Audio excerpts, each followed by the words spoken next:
Salut la machine! Allez, et oui, on n'a pas fini, l'immunité adaptative, c'est long. Aujourd'hui, on va faire le point sur le fameux test Douche-Cherlony. Vous êtes prêts?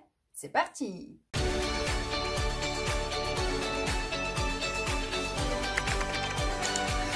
Un anticorps, c'est une protéine en forme de Y. On va distinguer deux parties. Cette partie ici qui contient les sites de fixation et qui est une partie qui contient des parties variables et la partie constante qui ne change pas.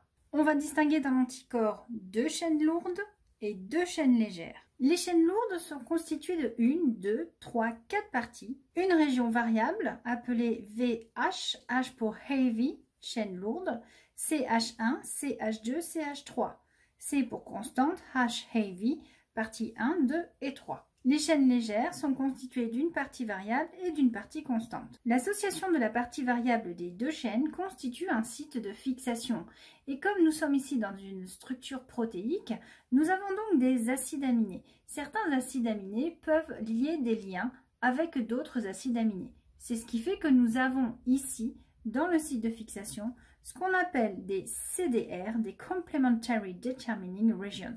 Ce sont ces régions-là, au sein des parties variables des chaînes lourdes et légères, qui vont pouvoir établir des liens avec un antigène. Quand un antigène présente des acides aminés compatibles avec les acides aminés des régions CDR du site de fixation, nous allons donc avoir une agglutination. Et cette agglutination est visible. Vous avez ici ce qu'on appelle un test Douche-Cherlony. Dans une boîte de pétri dans laquelle on a coulé de la gélose, on a creusé des puits. Dans le puits central, on a mis du sérum qui contient des antigènes. Dans les puits extérieurs, des anticorps. Les antigènes vont diffuser dans la gélose, les anticorps vont diffuser dans la gélose et s'ils sont compatibles, au moment où ils se rencontrent, sur le front de progression des deux sérums, nous allons avoir formation de ce qu'on appelle un arc Imin ou un arc de précipitation. L'arc de précipitation présente une courbure dont le côté convexe est toujours du côté de l'antigène et donc le côté concave toujours du côté de l'anticorps. Ce test Douche-Cherlony est très pratique. Il nous permet soit de prouver la spécificité des anticorps vis-à-vis d'un antigène ou alors de prouver la production d'anticorps suite à un contact avec un antigène. Je m'explique. Voici en un seul schéma la double utilisation du test Douche-Cherlony. Donc faites attention à mes codages couleurs. Premier cas d'utilisation, résultat en gris. Deuxième cas d'utilisation, résultat en vert. Premier cas d'utilisation. Dans le puits central, je mets un sérum à tester, c'est-à-dire que je cherche à savoir quels anticorps il y a à l'intérieur. Dans les puits extérieurs, je vais mettre des antigènes. Par exemple, j'ai un individu qui a chopé la grippe, je voudrais savoir de quel virus il s'agit parce qu'il ne s'en sort pas. Donc je sais qu'il a produit des anticorps, mais des anticorps contre quel virus? H1N1, H5N1, H3N2, H3N1, la grippe B, la grippe C.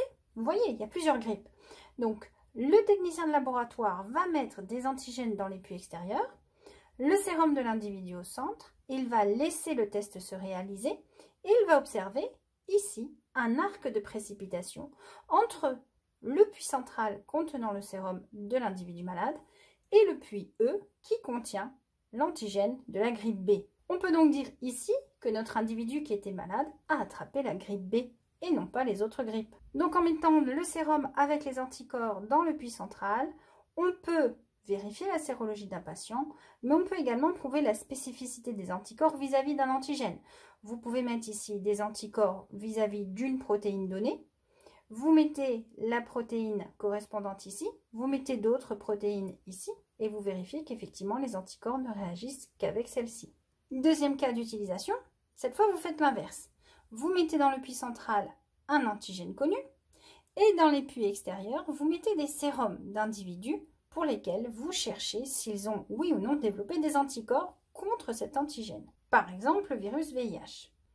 Donc bien sûr, dans ce cas-là, vous vous faites toujours un témoin. Vous prévoyez un puits dans lequel vous allez mettre les anticorps anti-VIH. Donc forcément, entre les deux, vous aurez un complexe Imin dont le côté convexe est toujours du côté de l'antigène. Et vous allez tester plusieurs individus. Vous mettez dans les puits extérieurs restants le sérum des individus pour lesquels vous cherchez à savoir s'ils sont séropositifs ou séronégatifs et vous repérez tout de suite que l'individu C présente un complexe Imin. L'individu C possède des anticorps anti-VIH, donc lui il est séropositif. Les autres sont séronégatifs. Donc dans ce cas, vous pouvez tester la sérologie pour un antigène de plusieurs patients en même temps, ou vous pouvez prouver que la production d'anticorps fait suite à un contact avec un antigène.